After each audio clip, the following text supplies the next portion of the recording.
नमस्कार, स्वागत है आप सबका हमारे खास कार्यक्रम में। मैं हूं कविंद्र और आज हम बात करेंगे कि देश में कैसे घरेलू हिंसा के मामले महिलाओं के खिलाफ बढ़ते जा रहे हैं।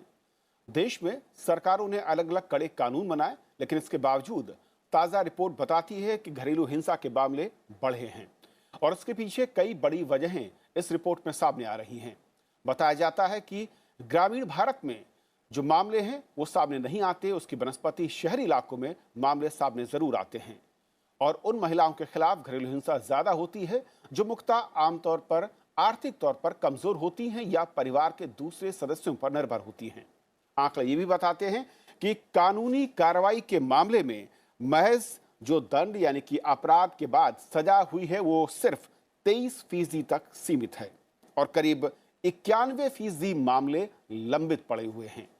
तो क्या जो मकसद था कड़े कानूनों को बनाने का वो अधूरा दिखता है और वो पूरा क्यों नहीं हो पा रहा, इसे समझेंगे और सामाजिक ताना बाना किस तरीके से ऐसे मसलों पर उसका रोल है और उस रोल को कैसे हम बदल सकते हैं ये भी समझने की कोशिश करेंगे। तीन खास मेहमान हमारे साथ हैं चर्चा में। डॉक्टर राजुलबेन देसाई हैं, फॉर्मर मेंबर हैं NCW से, आपका स्वागत है मैम। हमारे साथ गीता सोरोत हैं, सरपंच हैं जनौली पलवल हरियाणा से, आपका स्वागत है। और कनिका अरोरा हैं, लीगल एक्सपर्ट हैं, आपका भी स्वागत है। शुरुआत तो मैं डॉक्टर राजुलबेन जी आपसे करना चाहूँगा मैम कि ये जो तमाम कानून बने और बड़े ही कड़े कानूनों की मांग हुई, संसद में उस पर विचार हुआ, घंटों बहस होने के बाद ये कानून हमारे सामने आए, लेकिन अगर मैं सिर्फ और सिर्फ इसकी जो अब तक सजा देने के मामलों की बात करूं या पेंडेंसी की बात करूं, क्या वो बड़ी वजह है? सजा सिर्फ 23% मामलों पर हुई है और 91% मामले लंबित हैं और रिपोर्ट बताती है कि पिछले 3 साल में घरेलू हिंसा के मामले बढ़े हैं। क्या वजह है? जी बिल्कुल। 2005 में ये कानून जो है घरेलू हिंसा रोकथाम कानून, डोमेस्टिक वायलेंस एक्ट पूरे देश में इम्प्लीमेंट हुआ। ये एक्ट जो एक रेवोल्यूशनरी एक्ट था, उसका मेन मकसद ही यही था कि घर की 4 दीवारों में रही हुई महिलाएं अगर फैमिली मेंबर से ही अगर वो कहीं ना कहीं प्रकार की physical violence, mental violence, emotional violence, economical violence और sexual violence, there is a 5 types of violence अगर उनके साथ हो रही है, तो वो महिला जो डिस्ट्रिक्ट प्रोटेक्शन ऑफिसर्स के पास DIR domestic information report register करवा सकती है। बहुत अच्छी तरह से ये कानून का मकसद था कि महिलाएं हमारी ग्रामीण इलाकों में या अर्बन एरियाज में भी आज भी पुलिस डिपार्टमेंट में जाते हुए हिचकिचाती है। उनको एक डर है, सोशल स्टिग्मा है कि भाई FIR दर्ज करवाने कौन जाएगा, पुलिस थाने में जाके ये सब बहस करनी पड़ती है कहीं ना कहीं महिला को। तो एक अच्छा कानून देश में पारित हुआ जहां DIR domestic information report only protection officers के साथ लगनी थी, लेकिन हालांकि काफी अच्छे प्रावधान इस एक्ट में रहे। सिविल लॉ बना, कोई इंफॉर्मेशन दे रहा है, नेबर भी इंफॉर्मेशन, रिलेटिव्स अगर इंफॉर्मेशन दे रहा है प्रोटेक्शन ऑफिसर्स को, तो उस पे भी, और काउंसलिंग करके हमें घर को तोड़ना नहीं है, घर को जोड़ना है। तो ये घर को जोड़ने की भावना के साथ आया हुआ ये कानून क्यों असफल रहा, ये एक बहुत चिंतन का विषय है। रिपोर्ट के अगर हम NCRB के डेटा देखेंगे कि और कमीशन में भी राष्ट्रीय महिला आयोग में DV के केसेस सबसे ज्यादा आ रहे हैं। एक महिला इतनी परेशान है कि घरेलू हिंसा से कि वो नेशनल लेवल पे राष्ट्रीय महिला आयोग में अपनी कंप्लेन करती है, क्योंकि डिस्ट्रिक्ट लेवल पे जिला स्तरीय उसको लगता है कि कहीं ना कहीं कोई उसकी मदद नहीं कर रहा है। तो देखिए इसमें 2 बात तय है। एक, या तो प्रॉपर अवेयरनेस, अभी भी रूरल एरियाज में DV एक्ट क्या है, क्यों है, मैंने इस DV एक्ट के लूप होल्स।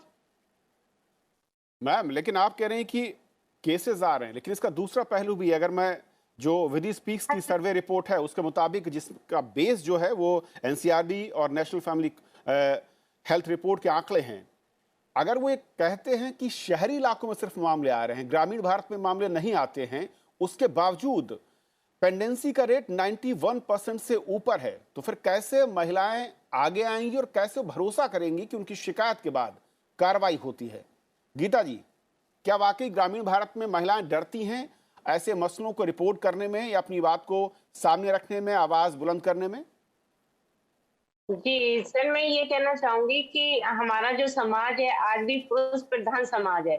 तब कोई महिला अपने अगर घरेलू हिंसा उसके साथ होती है और वो एफआईआर के लिए जाना चाहती है, तो उसको ये डर होता है कि वो उसको सही नज़र से नहीं देखता।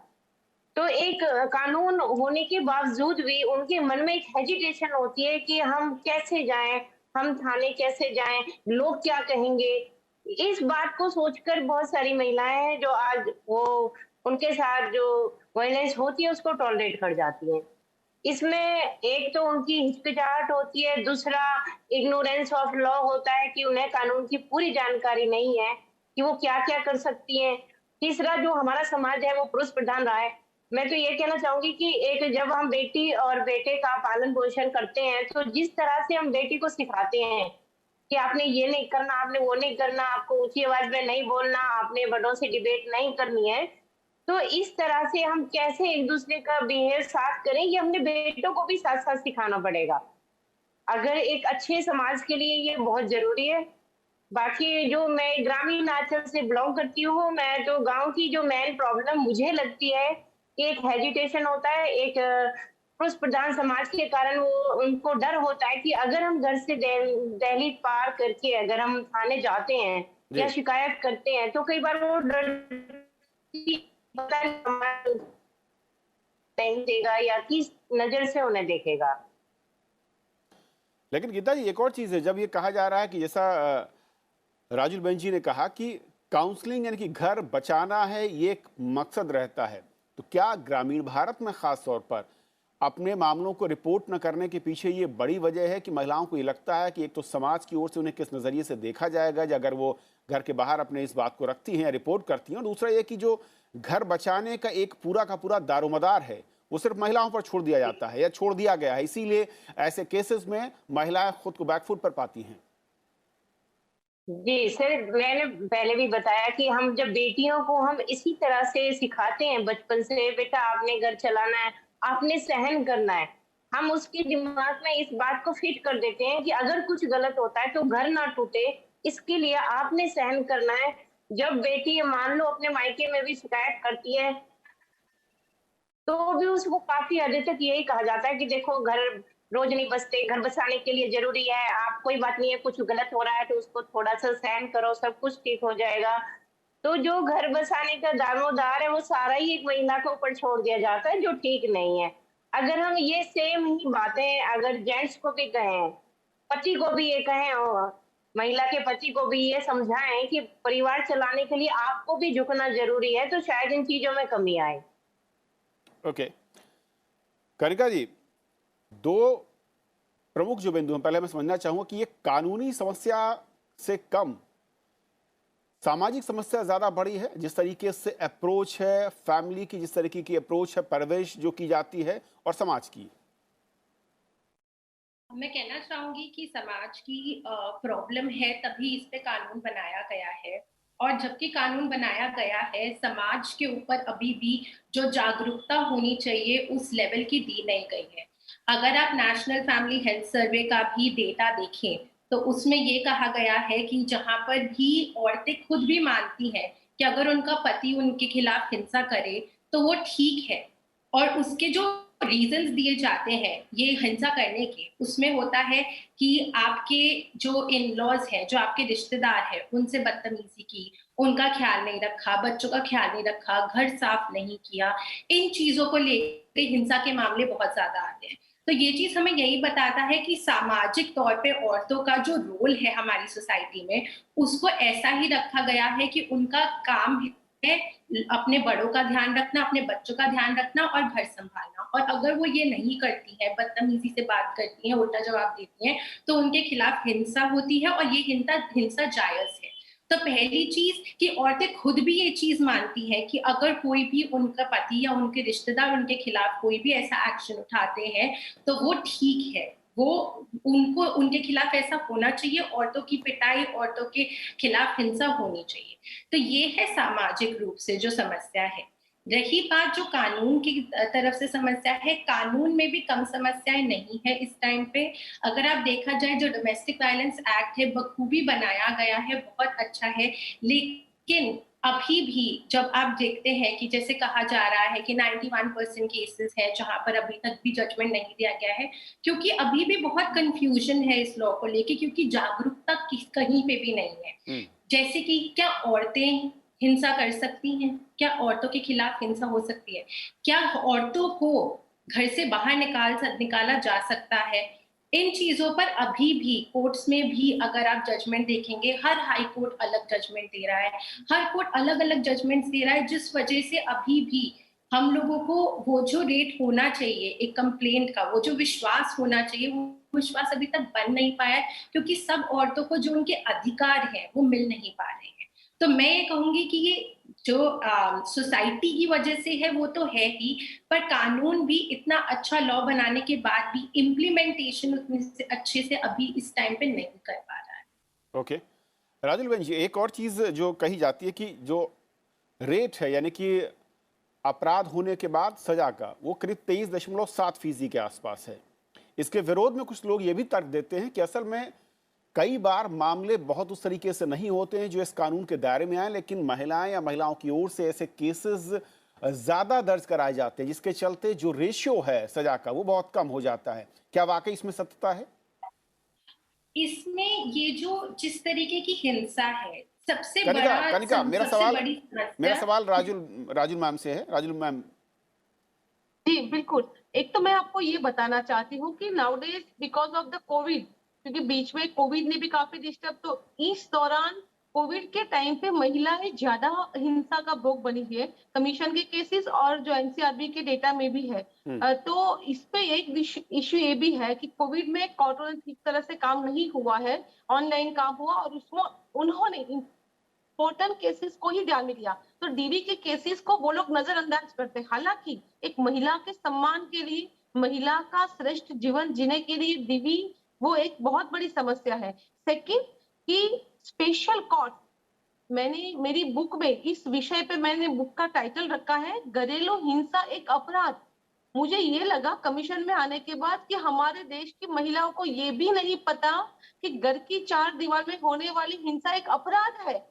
उसको आप बहुत लाइटली मत लो, ये एक अपराध है। अगर लगता है कि कंपाउंडेबल ये एक्ट भी है, समाधान की कार्रवाई हो सकती है, लेकिन बात है जुडिशरी की। अभी हमें, क्योंकि as per the report special courts होने चाहिए जो पर्टिकुलरली डीवी के केसेस के लिए ही है, जैसे कि fast track court rape victim और जो भी सीरियस केसेस के लिए, वैसे डीवी के केसेस के लिए वन डे या वीक में, अदरवाइज स्पेशल कोर्ट, क्योंकि केसेस ज्यादातर अभी जुडिशरी में जाके महिला आज वही की वही खड़ी है अपनी समस्याओं को लेके, क्योंकि प्रोटेक्शन ऑफिसर्स के पास कुछ पावर नहीं है।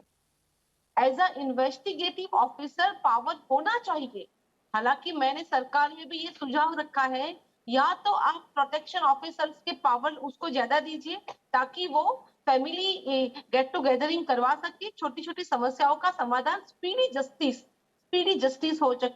और दूसरा, या तो फिर डीवी के लिए special court for financial order, for custody of child के ऑर्डर, वॉटेवर जो भी ऑर्डर चाहिए एक महिला को अपनी प्रॉपर्टी रिगार्डिंग ऑर्डर, तो उसके लिए जुडिशरी में स्पेशल कोर्ट होनी चाहिए, ये मेरा मानना है। अदरवाइज प्रोटेक्शन ऑफिसर्स को पावर्स दीजिए, ये दो में से एक तो हमें करना ही पड़ेगा, तभी जाके ये नंबर ऑफ द केसेस जो आज इंक्रीज हो रहे हैं वो शॉर्ट आउट करने हैं, जल्दी से निपटारा लाना है। क्योंकि एक महिला ने जब डीवी की कंप्लेंट डाल दी तो आप सोच सकते हो कि उस घर में उसकी हालत क्या होगी, वो कैसे जीवन जी रही मैम, होगी उन एक लोगों सवाल के और था बीच जो आपने कहा कि ज्यादातर केसेस सीधे सेंटर जो एनसीडब्ल्यू है वहां तक आते हैं, क्योंकि हर राज्य में एनसीडब्ल्यू बने हुए मेंबर्स हैं और जिले तक उनके प्रतिनिधि होते हैं। अब सवाल ये उठता है कि क्या उनकी फंक्शनिंग फ्लॉलेस नहीं है या फ्लॉलेस है?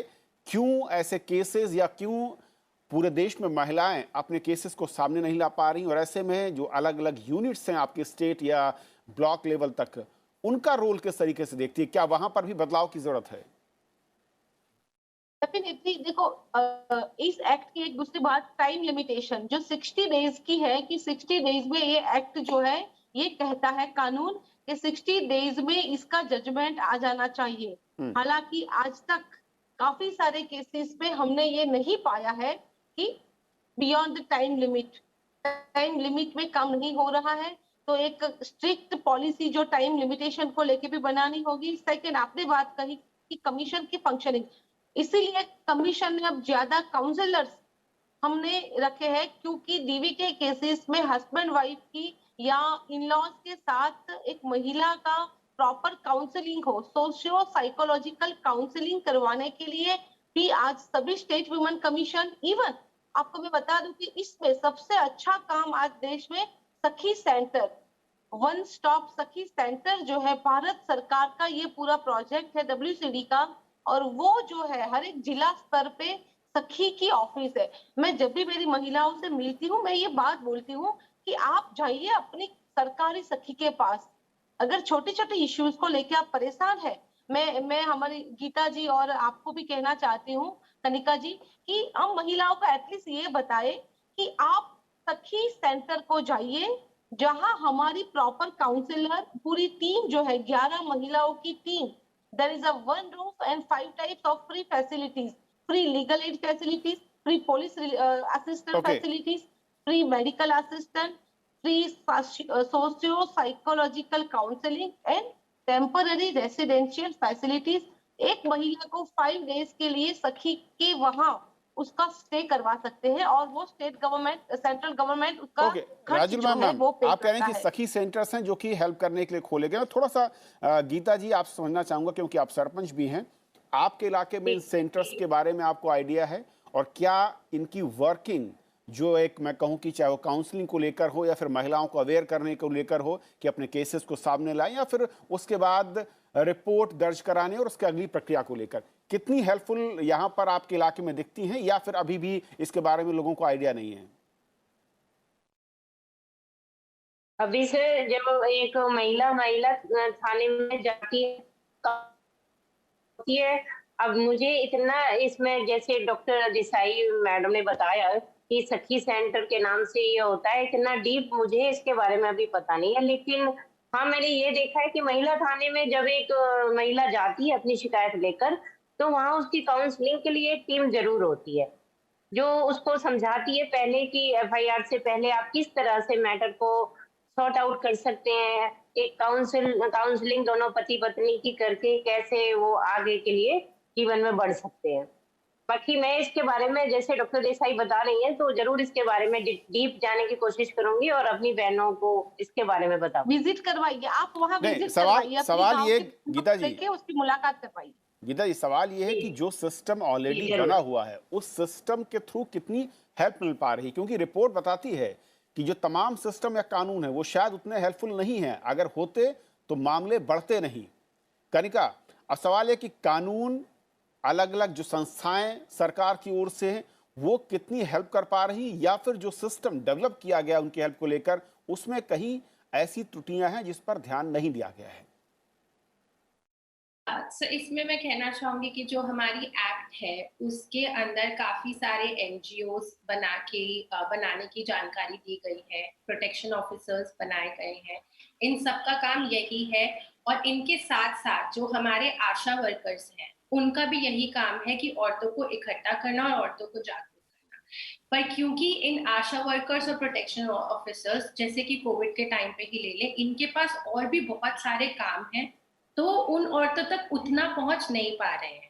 जबकि जो आपका आशा आंगनवाड़ी सेंटर है वहां पर आप जाएंगे, आपको मदद जरूर मिलेगी, आपको आगे बताया जाएगा।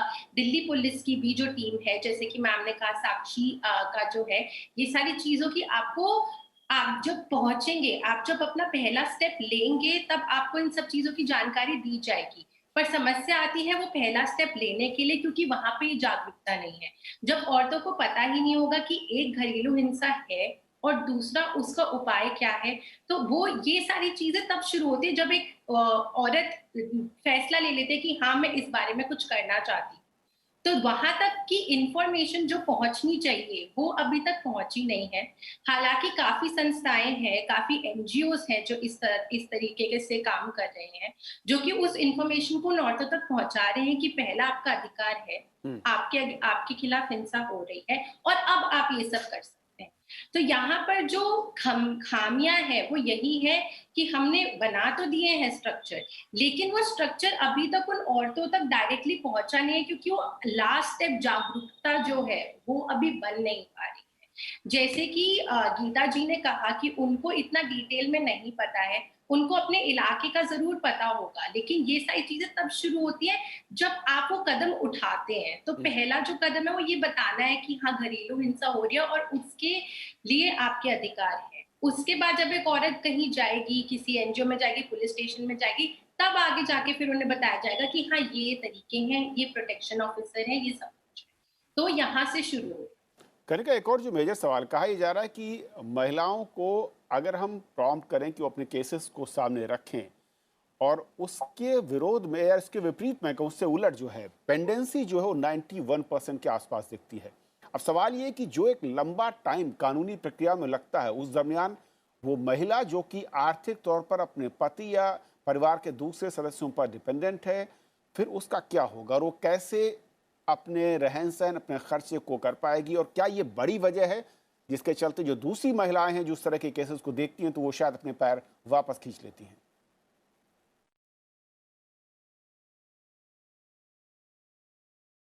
कनिका, जो हमारा एक्ट है उसके हिसाब से हमारे कोर्ट के पास एक शक्ति है, एक पावर है, जिसमें अगर कोई महिला उस कोर्ट के पास सीधा जाए तो वो बिना आगे केस को सुने, उसकी थोड़ी सी बात को, उनकी स्टेटमेंट को सुनते ही कुछ ऑर्डर्स निकाल सकते हैं, जिनमें से एक ऑर्डर जो उनकी देखभाल के लिए मेंटेनेंस ऑर्डर है, जो उनकी सुरक्षा के लिए प्रोटेक्शन ऑर्डर है, जो उनके बच्चे की सुरक्षा के लिए कस्टडी ऑर्डर है, एक कोर्ट चाहे तो वो दे सकता है और कोर्ट को आगे कार्रवाई करने की जरूरत नहीं है, वो सुनते ही इन चीजों को दे सकता है। तकलीफ वहां आती है जहां पर औरतें पुलिस के पास जाती हैं, प्रोटेक्शन इंसिडेंट रिपोर्ट, जो आपका डोमेस्टिक इंसिडेंट रिपोर्ट है वो बनता है और उसके बाद कोर्ट में जाती हैं। इन सब चीजों की कार्रवाई में समय लगता है। तो महिलाओं के पास ये एक ऑप्शन है जहां पे वो सीधा कोर्ट का दरवाजा ठकठका सकती हैं, और ऐसी कई जगहों पे ऐसा हुआ है कि उन महिलाओं को सीधा ही वो ऑर्डर्स मिल गए हैं। तो इसकी भी जागरूकता बहुत जरूरी है कि अगर ऐसा हो रहा है और उनको जल्द ही में सुरक्षा की जरूरत है तो वो क्या कर सकते। और यहाँ पर ही एनजीओस का रोल भी बहुत इंपॉर्टेंट आता है कि जहां पर भी औरतें ऐसा कुछ फेस कर रही हैं, वो एनजीओस के पास जाएं और वो एनजीओस आगे उनकी मदद करते हैं इन चीजों में करने की। ऐसे उनकी देखभाल के लिए शेल्टर होम्स भी बनाए गए हैं और हर स्टेट में शेल्टर होम्स अवेलेबल हैं और उसकी लिस्ट भी गवर्नमेंट आईडीज पे, नेशनल कमीशन ऑफ वुमेन की वेबसाइट पे भी अवेलेबल है। पर बात वही आ जाती है कि क्या सवाल तो ये कि महिलाएं आगे कैसे हैं और केसेस जो कि काफी ज्यादा हैं वो रिपोर्ट कैसे हों? डॉक्टर राजुल जी, आपके नजरिए से सामाजिक तौर पर, वह कानूनों की हम लोगों ने काफी बात की, लेकिन सामाजिक तौर पर क्या बेसिक बदलाव आपको लगता है कि जिसकी जरूरत है, तभी शायद ये जो घरेलू हिंसा के मामले बढ़ रहे हैं इसको हम रोक पाएं, लगाम लगा पाएं? किसी ने कहा है कि सोच बदलो तभी समाज बदलेगा, नजर बदलो तभी नजरिया बदलेगा। तो एक महिला अपने ससुराल में या अपने मायके में परेशान हो सकती है, और अगर उसको लगता है कि उसको अधिकार का वायोलेशन हो रहा है तो वो उसके खिलाफ आवाज उठा सकती है। कहीं भी अभी तक समाज में स्थापित नहीं हुआ है। आज भी जो महिला अपनी फैमिली के खिलाफ वो कंप्लेन करने जाएगी, महिला पुलिस थाने में जाएगी, अदरवाइज वो साइबर सेल में जाएगी, कमीशन में आएगी, उनके तरफ लोगों का देखने का नजरिया बदल जाता है। तो हमें ये पितृ प्रधान समाज व्यवस्था के सामने आज भी 21वीं सदी में हमारी महिलाएं कुछ भी करने से पहले अगर घर के मेंबर्स की परमिशन नहीं लेती है, वो सेल्फ डिसीजन लेती है, तो समाज उसको स्वीकार नहीं कर रहा है। समाज को वही महिला चाहे वो आज घर के बाहर आर्थिक उपार्जन के लिए जाती है, घर में आके किचन में बच्चों के लिए खाना पकाती है, पति की सेवा करना, ससुराल में सबकी हाजी हाजी करना। तो कहीं ना कहीं समाज में ये दृष्टिकोण जो है, सोशल मेंटालिटी को, we have to change the social mentality. जब तक ये मेंटालिटी चेंज नहीं हो रही होगी, अभी एक सर्वे ये भी आया था कि आज महिलाएं जो है वो डबल रिस्पॉन्सिबिलिटी अदा कर रही है। एक वर्किंग वुमेन किसी भी जगह, वो चाहे एक लेबर काम कर रही हो, वो चाहे आईएएस आईपीएस ऑफिसर हो, वो डिप्रेशन की ज्यादा भोग बन रही है। ये भी एक है, वो भी एक वायलेंस है, one type of mental violence. इसके भी किस्से बढ़ रहे हैं। तो बिल्कुल। मुझे लगता है कि हमें प्रॉम्प्ट एक्शन और इसके लिए एक प्रॉपर काउंसलिंग चाहिए। हालांकि काउंसलर्स हमारे पास गवर्नमेंट मैकेनिज्म में है, लेकिन बात यहाँ आके रुक जाती है कि जब तक महिला खुद अपने अधिकार के बारे में स्वयं जागरूक नहीं होगी, क्या क्या सरकार ने अपनी सहाय के लिए मैकेनिज्म डेवलप किया है उसकी भी जानकारी नहीं होगी, तब तक हम इस महिलाओं के बारे में जो अवेयर नहीं है। सो फर्स्ट हम ज्यादा से ज्यादा लीगल अवेयरनेस प्रोग्राम, महिला को कैसे घर में कोई परिस्थिति को टैकल करना चाहिए। दूसरा, आज मेंटल डिप्रेशन की वजह से महिलाओं की राजू बेन माइंड पे जी, भी ज्यादा सवाल इफेक्ट महत्वपूर्ण होती ये है है जो आपने और कहा, वहीं सुझाव सही है, लेकिन सवाल इसके साथ साथ ये है कि तमाम कानून और तमाम जो सपोर्ट सिस्टम उसके बावजूद महिलाएं अपनी आवाज़ को क्यों नहीं उठा पा रही, एफआईआर क्यों नहीं होती, या फिर कानूनी जो केसेस हैं वो दर्ज नहीं होते, और दर्ज होने के बाद उसमें जो पेंडेंसी है यानी कि लंबित रहते हैं मामले 91% से ज़्यादा, उन्हें कैसे दुरुस्त किया जाए। आप तीनों का बहुत बहुत शुक्रिया हमारे साथ जुड़ने के लिए। आज फिलहाल इतना ही। नमस्कार।